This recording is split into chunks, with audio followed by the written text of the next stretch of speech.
So let us analyze today whether this glorious Quran is compatible or incompatible to modern science. Whether does it pass the test of today, the test of modern science.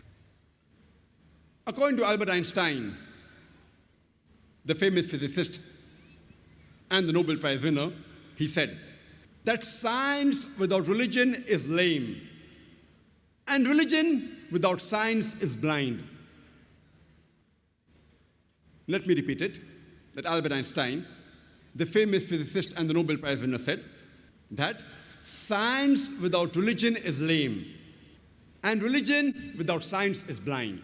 Let me remind you that the glorious Quran is not a book of science, S-C-I-E-N-C-E, but it is a book of signs, S-I-G-N-S.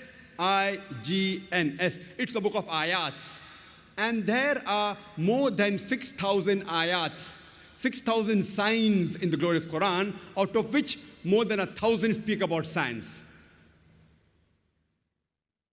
As far as my talk today is concerned, I will only be speaking about scientific facts which have been established.